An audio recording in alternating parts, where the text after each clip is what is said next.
Hi മക്കളെ, നമസ്കാരം. സംക്രമണം എന്ന പാഠഭാഗത്തിലേക്ക് സ്വാഗതം. നമ്മൾ പറഞ്ഞു പരീക്ഷയ്ക്ക് മുന്നോടിയായിട്ട് ഒരു റിവിഷൻ സെക്ഷൻ വീഡിയോസുടെ പരമ്പര തന്നെ എന്ത് ചെയ്യുന്നുണ്ട്, നിങ്ങളെ കാത്തിരിക്കുന്നുണ്ട്. അതിനകത്ത് പാഠഭാഗത്തിൻ്റെ റിവിഷനാണ് പൂർണ്ണമായിട്ട് എന്ത് ചെയ്യുന്നത്, ഉദ്ദേശിക്കുന്നത്.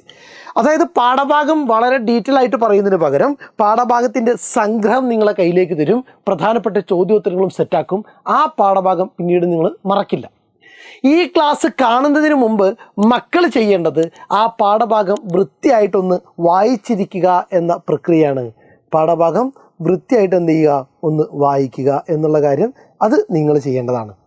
ഓക്കെ, അപ്പോൾ സംക്രമണം എന്നുള്ള പാഠം യൂണിറ്റ് 4 5ാമത്തെ ചാപ്റ്ററാണ് സംക്രമണം. അല്ലേ, നമ്മുടെ നൂറ്റാണ്ടുകളായിട്ട് സമൂഹത്തിൽ തരം താഴ്ത്തപ്പെടുന്ന രണ്ടാംകിട വിഭാഗക്കാരായി കാണപ്പെടുന്ന സ്ത്രീ വിഭാഗങ്ങൾ പഠനത്തിൽ എത്രമാത്രം മുന്നോക്കം വന്നിട്ടും നമ്മൾ എന്തുമാത്രം പരിഷ്കാരങ്ങൾ നേടിയെന്ന് പറഞ്ഞിട്ടും അവരുടെ സ്ഥിതിക്ക് കാര്യമായ മാറ്റങ്ങളൊന്നും സമൂഹത്തിൽ സംഭവിച്ചിട്ടില്ല. ആ അവസ്ഥയിൽ നിന്ന് സ്ത്രീകളെ മോചിപ്പിക്കാനുള്ള കവിയുടെ അടങ്ങാത്ത ആഗ്രഹത്തിനെയാണ് എന്ത് ചെയ്യുന്നത്, ഈ കവിതയിലൂടെ ആറ്റൂർ ആവിഷ്കരിച്ചിരിക്കുന്നത്. സെറ്റ്, നമുക്ക് പാഠസംഗ്രഹത്തിലേക്ക് വരാം. ആറ്റൂർ രവിവർമ്മയുടെ കവിതയാണ്. മലയാള കവിതയിൽ ആധുനിക പ്രവണതകൾക്ക് തുടക്കം കുറിച്ച കവികളിൽ പ്രധാനിയാണ്. 1930 ഡിസംബർ 27 തൃശ്ശൂർ ജില്ലയിലെ ആറ്റൂരിലാണ് ജനിച്ചത്. കവിത ആറ്റൂർ രവിവർമ്മയുടെ കവിതകൾ എന്നിവ പ്രധാന കൃതികളാണ്. സുന്ദര രാമസ്വാമി, സൽമ ജി നാഗരാജൻ എന്നിവരുടെ കൃതികൾ തമിഴിൽ നിന്ന് മലയാളത്തിലേക്ക് വിവർത്തനം ചെയ്തിട്ടുണ്ട്. സാഹിത്യ അക്കാദമി അവാർഡും എഴുത്തച്ഛൻ പുരസ്കാരവും ലഭിച്ചിട്ടുണ്ട് ആറ്റൂർ രവിവർമ്മക്ക്. പാഠസംഗ്രഹത്തിലേക്ക് വരാം. ഓക്കെ, എന്താണ് പാഠസംഗ്രഹത്തിൽ പറയുന്നത്? കുറേ നാളായിട്ട് കവിയുടെ ഉള്ളിൽ ഒരുത്തിയുടെ ശവശരീരം അളിഞ്ഞു നാറുന്നു. ഒരു സ്ത്രീയുടെ ശവശരീരം എന്ത് ചെയ്യുന്നുണ്ട്, കുറേ നാളുകളായിട്ട് അളിഞ്ഞു നാറുന്നുണ്ട്. വിരലുകൾ മൂക്കിൽ തിരികെയാണ് കവി നടക്കുന്നതെങ്കിലും അരികത്തുള്ളവരും അകലെയുള്ളവരും ഒഴിഞ്ഞു മാറുന്നു. അത്രമാത്രം അസഹനീയമായിരിക്കുന്നു ദുർഗന്ധം. അറിവുണ്ടായപ്പോൾ മുതൽ ഒരു നൂലട്ടയായി കണ്ണിലുണ്ടായിരുന്നു സ്ത്രീയുടെ സാന്നിധ്യം. വിശപ്പ് കൊണ്ട് വാരി വലിച്ചു തിന്ന് ചത്തവൻ്റെ അമ്മയായവൾ. ഒരു പെണ്ണിൻ്റെ തല അതിന് ലഭിച്ചു. അവളുടെ മുഖത്ത് സ്ത്രീകൾ അനുഭവിക്കുന്ന ഓരോ അവസ്ഥകളെ പറയാണ്. അവളുടെ മുഖത്തെ കണ്ണ് പാതിരക്ക് മാത്രം അടക്കാനുള്ളതാണ്. വീട്ടിലുള്ള എല്ലാവരും ഉറങ്ങിക്കഴിഞ്ഞതിന് ശേഷം മാത്രം ഉറങ്ങാനുള്ളവളാണ് സ്ത്രീ എന്ന് സമൂഹം എന്ത് ചെയ്തിട്ടുണ്ട്, ഒരു സ്ഥാനം കൊടുത്തിട്ടുണ്ട്.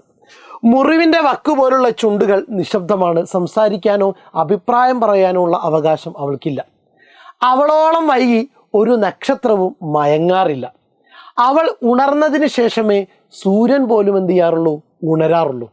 1000 കാതം നടന്നിട്ടും പുറപ്പെട്ടയിടത്ത് തന്നെ നിൽപ്പാണവൾ. എത്രയോ കാലം കടന്നുപോയിട്ടും സമൂഹം ഒരുപാട് പുരോഗമനങ്ങൾ കടന്നു, നൂറ്റാണ്ടുകൾ പിന്നിട്ടു. എന്നിട്ടും സ്ത്രീകളുടെ ജീവിതത്തിന് ഇപ്പോഴും എവിടെയായിരുന്നോ അന്ന് പുറപ്പെടുന്ന സമയത്ത് സ്ത്രീ ഉണ്ടായിരുന്നത് അതേ സ്ഥലത്ത് തന്നെയാണ് ഇപ്പോഴും ഉള്ളത്. 1000 വട്ടം നെഞ്ചിൽ ചവിട്ടേറ്റിട്ടും അവൾ ഉണർന്നിട്ടില്ല. ഒരു നാറത്തേപ്പായി, ഒരു കുറ്റിച്ചൂലായി, ഞണുങ്ങിയ വക്കാർന്ന കഞ്ഞിപ്പാത്രമായി, ഒടുവിൽ ഒരട്ടി മണ്ണായി അവൾ മാറിയിരിക്കുന്നു. നാറത്തേപ്പിലെ നമ്മൾ ഉപയോഗിച്ച് കഴിഞ്ഞ വസ്ത്രങ്ങളെ ഒരു കുറ്റിച്ചൂല് ഉപയോഗിച്ച് കഴിഞ്ഞ ചൂലാണെന്ത് മാറാം, കുറ്റിച്ചൂലായി മാറാം. ഞണുങ്ങിയ വക്കാർന്ന കഞ്ഞിപ്പാത്രം, വക്കൊക്കെ എന്താ പറയുക, ഞണുങ്ങിപ്പോയി കഴിഞ്ഞാൽ ആ പാത്രം നമ്മൾ എന്ത് ചെയ്യും, ഉപേക്ഷിക്കും. ഇത്തരത്തിൽ ഉപേക്ഷിച്ച് കളയുന്ന വീട്ടിലൊരു വസ്തുവായിട്ടാണ് ആരെ കണക്കാക്കിയിരിക്കുന്നത്, സ്ത്രീകളെ കണക്കാക്കിയിരിക്കുന്നത്. എന്നാൽ ഗതി കിട്ടാത്ത അവളുടെ ആത്മാവിനെ ഒരു യന്ത്രം പോലെ കവി അഴിച്ചെടുത്ത് അതിസൂക്ഷ്മമായി മറ്റൊരു ശരീരത്തിൽ ചേർക്കുന്നു. കവി ഒരു ആഭിചാരക്രിയ ചെയ്യുന്ന പോലെ, ആഭിചാരം ചെയ്യുമ്പോൾ ഓരോന്നിങ്ങനെ മന്ത്രം ചൊല്ലി വേറെ ഇതിലേക്ക് കൊണ്ടുവരില്ലേ, അതേപോലെ ഈ സ്ത്രീയുടെ ആത്മാവിനെ മറ്റു പലതിലേക്കും കൊണ്ടുവരാൻ വേണ്ടി കവി ശ്രമിക്കുകയാണ്. വിശക്കുമ്പോൾ ഊരിലിറങ്ങുന്ന നരഭുക്കായ കടുവയിലേക്ക് അവൾ സംക്രമിക്കുന്നു. കുട്ടികൾ ഉറങ്ങുമ്പോൾ മലയുടെ താഴെ വയലിനക്കരെ അതിൻ്റെ മുരൾച്ച കേൾക്കാം. ഇറയത്തെ എച്ചില് തിന്നുന്ന കൊടിച്ചിയിലല്ല, ഇരയെ വളഞ്ഞാക്രമിക്കുന്ന ചെന്നായയിലാണ് ആത്മാവിനെ ചേർക്കുന്നത്. അവളുടെ വിശപ്പ് കാട്ടുതീയാകുന്നു, നഗരങ്ങളെ ചുട്ടരിക്കുന്നു. അവളുടെ വേദന ചലവും ചോരയും ഒലിപ്പിക്കുന്ന സന്ധ്യയിലേക്കും പകരുന്നു. അവളുടെ ശാപം സൂര്യതാപമായി മാറി വിളനിലങ്ങളെ കരിക്കുന്നു. വസൂരിമാല പരന്ന ആകാശത്തിൽ അവളുടെ ജഡം ബലിമൃഗമായി മാറുന്നു. സെറ്റ്. അപ്പോൾ ഇത് ചോദ്യോത്തരത്തിലേക്ക് വരുമ്പോൾ ഒന്നുകൂടി എന്ത് ചെയ്യും? സെറ്റാവും. നോക്കുക, പുറപ്പെട്ടയിടത്താണ് 1000 കാതം അവൾ നടന്നിട്ടും. ഈ വരികളിൽ പ്രതിഫലിക്കുന്ന സ്ത്രീ ജീവിതാവസ്ഥ വിശദമാക്കുക. പുറപ്പെട്ടയിടത്താണ് 1000 കാതം അവൾ നടന്നിട്ടും. ഈ വരികളിൽ പ്രതിഫലിക്കുന്ന സ്ത്രീ ജീവിതാവസ്ഥ വിശദമാക്കുക. ഉത്തരാധുനിക മലയാള കവിതയിലെ ശ്രദ്ധേയമായ രചനകളിലൊന്നാണ് ആറ്റൂരിൻ്റെ സംക്രമണം. നൂറ്റാണ്ടുകളായി സ്ത്രീകൾ അനുഭവിക്കുന്ന അവഗണനകളും യാതനകളും അവസാനമില്ലാതെ തുടരുന്നു. പുരുഷാധിപത്യ സമൂഹത്തിൽ ഇന്നും അവളുടെ സ്ഥാനം സമൂഹത്തിൻ്റെ പിന്നാമ്പുറങ്ങളിലാണ്. സമൂഹം എത്ര കണ്ട് പുരോഗമിച്ചിട്ടും സ്ത്രീ വിദ്യാഭ്യാസത്തിൽ വലിയ മുന്നേറ്റമുണ്ടായിട്ടും അവളോടുള്ള സമീപനത്തിന് പറയത്തക്ക മാറ്റമൊന്നും വന്നിട്ടില്ല. നിയമങ്ങളും സംവരണങ്ങളും ശാക്തീകരണവും ഒന്നും പുരുഷാധിപത്യത്തിൻ്റെ നുകത്തിന് കീഴിൽ നിന്ന് കാര്യമായൊന്നും സ്ത്രീകളെ മോചിപ്പിച്ചിട്ടില്ല. ഇന്നും സ്ത്രീ ജീവിതം തുടങ്ങിയിടത്ത് തന്നെ നിൽക്കുന്നു എന്നുള്ളതാണ് ഈ ചോദ്യം കൊണ്ട് അർത്ഥമാക്കുന്നത്. എന്താണ് ചോദ്യം? പുറപ്പെട്ടയിടത്താണ് 1000 കാതം അവൾ നടന്നിട്ടും. എവിടെ നിന്നാണോ പുറപ്പെട്ടത്, മനുഷ്യനുണ്ടായ കാലത്ത്, തൊഴിൽ വിഭജനം ആരംഭിച്ച കാലത്ത് സ്ത്രീകളുടെ അവസ്ഥ എന്താണോ അതേ അവസ്ഥയിൽ തന്നെയാണ് ഇന്നും എന്ത് ചെയ്യുന്നത്? സ്ത്രീകൾ നിൽക്കുന്നത് എന്നാണ് ഇവിടെ സൂചിപ്പിക്കുന്നത്. അതിനെക്കുറിച്ച് വിശദമാക്കുക. ഉത്തരാധുനിക മലയാള കവിതയിലെ ശ്രദ്ധേയമായ രചനകളിലൊന്നാണ് ആറ്റൂരിൻ്റെ സംക്രമണം. നൂറ്റാണ്ടുകളായി സ്ത്രീകൾ അനുഭവിക്കുന്ന അവഗണനകളും യാതനകളും അവസാനമില്ലാതെ തുടരുന്നു. പുരുഷാധിപത്യ സമൂഹത്തിൽ ഇന്നും അവളുടെ സ്ഥാനം സമൂഹത്തിൻ്റെ പിന്നാമ്പുറങ്ങളിലാണ്. സമൂഹം എത്ര കണ്ട് പുരോഗമിച്ചിട്ടും സ്ത്രീ വിദ്യാഭ്യാസത്തിൽ വലിയ മുന്നേറ്റമുണ്ടായിട്ടും അവളോടുള്ള സമീപനത്തിന് പറയത്തക്ക മാറ്റമൊന്നും വന്നിട്ടില്ല. നിയമങ്ങളും സംവരണങ്ങളും ശാക്തീകരണവുമൊന്നും പുരുഷാധിപത്യത്തിൻ്റെ നുകത്തിന് കീഴിൽ നിന്ന് കാര്യമായൊന്നും മോചിപ്പിച്ചിട്ടില്ല. ഇന്നും സ്ത്രീ ജീവിതം തുടങ്ങിയിടത്ത് തന്നെ നിൽക്കുന്നു. നോക്കുക, അടുത്ത ചോദ്യം. ഒരു കുറ്റിച്ചൂല്, ഒരു നാറത്തേപ്പ്, ഞെണുങ്ങിയ വക്കാർന്നൊരു കഞ്ഞിപ്പാത്രം, ഒരട്ടി മണ്ണവൾ. സ്ത്രീയെ വിശേഷിപ്പിച്ചിരിക്കുകയാണ് ഒരു കുറ്റിച്ചൂലായിട്ട്. ഒരു നാറത്തേപ്പ്, ഞെണുങ്ങിയ വക്കാർന്നൊരു കഞ്ഞിപ്പാത്രം, ഒരട്ടി മണ്ണവൾ. സ്ത്രീകളെ വിശേഷിപ്പിക്കാൻ ഉപയോഗിച്ചിരിക്കുന്ന ഈ സൂചകങ്ങളിൽ പ്രതിഫലിക്കുന്ന സ്ത്രീകളുടെ സാമൂഹികാവസ്ഥ വിശകലനം ചെയ്ത് കുറിപ്പ് തയ്യാറാക്കുക. നോക്കുക, കാലങ്ങളായി സ്ത്രീകൾ അനുഭവിക്കുന്ന ദുരിത ജീവിതത്തെ അനാവരണം ചെയ്യുന്ന കവിതയാണ് ആറ്റൂർ രവിവർമ്മയുടെ സംക്രമണം. കാലങ്ങളായി സ്ത്രീകൾ അനുഭവിക്കുന്ന ദുരിത ജീവിതത്തെ അനാവരണം ചെയ്യുന്ന കവിതയാണ് ആറ്റൂർ രവിവർമ്മയുടെ സംക്രമണം. സമൂഹത്തിൽ വിലമതിക്കപ്പെടാതെ അസ്തിത്വം ചവിട്ടി അരയ്ക്കപ്പെട്ട സ്ത്രീകളുടെ ദയനീയമായ ജീവിതത്തെ കവി ആവിഷ്കരിക്കുന്നു. ഏറ്റവും ഉപയോഗമുള്ളതും അത്യാവശ്യമുള്ളതുമായ ഗൃഹോപകരണങ്ങളാണ് സ്ത്രീയുടെ സൂചകങ്ങളായി കവിതയിൽ ഉപയോഗിക്കുന്നത്. ഉപയോഗശേഷം നിന്ദ്യ വസ്തുക്കളായി വലിച്ചെറിയപ്പെടുന്നവയുമാണ് അവ. വീടിനെ വൃത്തിയും വെടുപ്പുമുള്ളതാക്കി തീർക്കുന്നത് സ്ത്രീയാണ്.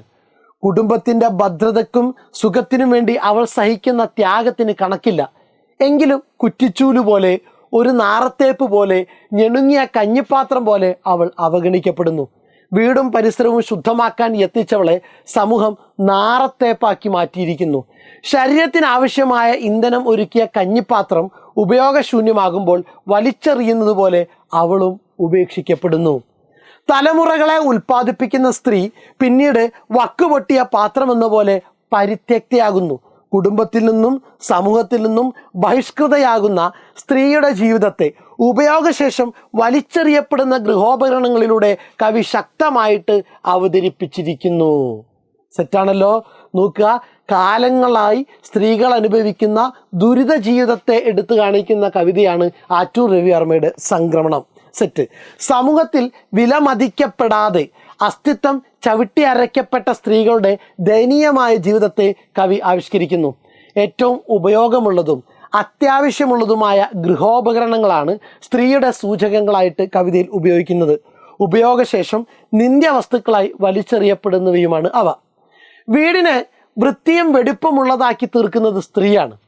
കുടുംബത്തിൻ്റെ ഭദ്രതയ്ക്കും സുഖത്തിനും വേണ്ടി അവൾ സഹിക്കുന്ന ത്യാഗത്തിന് കണക്കില്ല. എങ്കിലും കുറ്റിച്ചൂല് പോലെ, നാറത്തേപ്പ് പോലെ, ഞണുങ്ങിയ കഞ്ഞിപ്പാത്രം പോലെ അവഗണിക്കപ്പെടുന്നു. വീടും പരിസരവും ശുദ്ധമാക്കാൻ യത്നിച്ചവളെ സമൂഹം നാറത്തേപ്പാക്കി മാറ്റിയിരിക്കുന്നു. ശരീരത്തിന് ആവശ്യമായ ഇന്ധനമൊരുക്കിയ കഞ്ഞിപ്പാത്രം ഉപയോഗശൂന്യമാകുമ്പോൾ വലിച്ചെറിയുന്നത് പോലെ അവളും ഉപേക്ഷിക്കപ്പെടുന്നു. തലമുറകളെ ഉൽപ്പാദിപ്പിക്കുന്ന സ്ത്രീ പിന്നീട് വക്കുപൊട്ടിയ പാത്രമെന്ന പോലെ പരിത്യക്തിയാകുന്നു. കുടുംബത്തിൽ നിന്നും സമൂഹത്തിൽ നിന്നും ബഹിഷ്കൃതയാകുന്ന സ്ത്രീയുടെ ജീവിതത്തെ ഉപയോഗശേഷം വലിച്ചെറിയപ്പെടുന്ന ഗൃഹോപകരണങ്ങളിലൂടെ കവി ശക്തമായി അവതരിപ്പിച്ചിരിക്കുന്നു.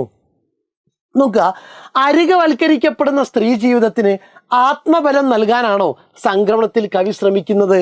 പൊതുവെ സമൂഹത്തിൽ നിന്ന് പുറന്തള്ളപ്പെടുന്ന സ്ത്രീ വിഭാഗങ്ങൾക്ക് ശക്തി പകരുന്ന ഒരു കവിതയാണോ സംക്രമണം? അല്ലെങ്കിൽ അവരെ ശക്തിപ്പെടുത്താനാണോ കവി കവിതയിലൂടെ ശ്രമിച്ചിരിക്കുന്നത് എന്നാണ് ചോദിച്ചിരിക്കുന്നത്. ആറ്റൂർ രവിവർമ്മയുടെ സംക്രമണം എന്ന കവിത സ്ത്രീ വിമോചനത്തിനുള്ള പ്രകടമായ ആഹ്വാനം ഉൾക്കൊള്ളുന്നു. വീട്ടിലും സമൂഹത്തിലും സ്ത്രീ അനുഭവിക്കുന്ന അവഗണനയും പരിഹാസവും പീഡനവും കവി മനസ്സിനെ ഒരു ഒഴിയാബാധയായി നോവിക്കുന്നുണ്ട്. വീട്ടിലും സമൂഹത്തിലും സ്ത്രീ അനുഭവിക്കുന്ന അവഗണനയും പരിഹാസവും പീഡനവും കവി മനസ്സിനെ ഒരു ഒഴിയാബാധയായി നോവിക്കുന്നു. കുറ്റിച്ചൂല് പോലെ, നാറത്തേപ്പ് പോലെ, ഞണുങ്ങിയ വക്കാർന്ന കഞ്ഞിപ്പാത്രം പോലെ ഉപയോഗിച്ച് ഉപേക്ഷിക്കപ്പെടുന്ന സ്ത്രീയുടെ മോചനം അവളിലൂടെ മാത്രമേ നടക്കൂ. അതിനവൾക്ക് കരുത്ത് പകരുന്ന ആഭിചാര ക്രിയയാണ് സംക്രമണം എന്ന കവിത.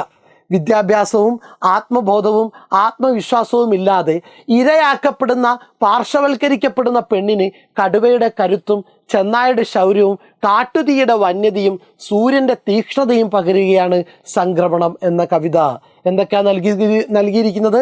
പാർശ്വവൽക്കരിക്കപ്പെടുന്ന പെണ്ണിന് കടുവയുടെ കരുത്തും ചെന്നായയുടെ ശൗര്യവും കാട്ടുതീയുടെ വന്യതയും സൂര്യൻ്റെ തീക്ഷ്ണതയും പകരുകയാണ് സംക്രമണം എന്ന കവിത.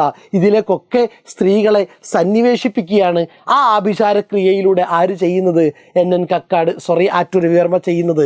ആറ്റൂർ രവിവർമ്മയുടെ സംക്രമണം എന്ന കവിത സ്ത്രീ വിമോചനത്തിനുള്ള പ്രകടമായ ആഹ്വാനം ഉൾക്കൊള്ളുന്നു. വീട്ടിലും സമൂഹത്തിലും സ്ത്രീ അനുഭവിക്കുന്ന അവഗണനയും പരിഹാസവും പീഡനവും കവി മനസ്സിനെ ഒരൊഴിയാബാധയായി നോവിക്കുന്നു. കുറ്റിച്ചൂല് പോലെ, നാറത്തേപ്പ് പോലെ, ഞണുങ്ങിയ വക്കാർന്ന കഞ്ഞിപ്പാത്രം പോലെ ഉപയോഗിച്ച് ഉപേക്ഷിക്കപ്പെടുന്ന സ്ത്രീയുടെ മോചനം അവളിലൂടെ മാത്രമേ നടക്കൂ. അതിനവൾക്ക് കരുത്തു പകരുന്ന ആഭിചാരക്രിയയാണ് സംക്രമണം എന്ന കവിത. വിദ്യാഭ്യാസവും ആത്മബോധവും ആത്മവിശ്വാസവും ഇല്ലാതെ ഇരയാക്കപ്പെടുന്ന പാർശ്വവൽക്കരിക്കപ്പെടുന്ന പെണ്ണിന് കടുവയുടെ കരുത്തും ചെന്നായയുടെ ശൗര്യവും കാട്ടുതീയുടെ വന്യതയും സൂര്യൻ്റെ തീക്ഷ്ണതയും പകരുകയാണ് സംക്രമണം എന്ന കവിത. സെറ്റാണല്ലോ മക്കളെ? റെഡി? പാഠഭാഗം വായിക്കുക, കവിത സെറ്റാക്കുക, നേരെന്ത് ചെയ്തുള്ള ഉത്തരം എഴുതിക്കൊള്ളുക. Okay, thank you.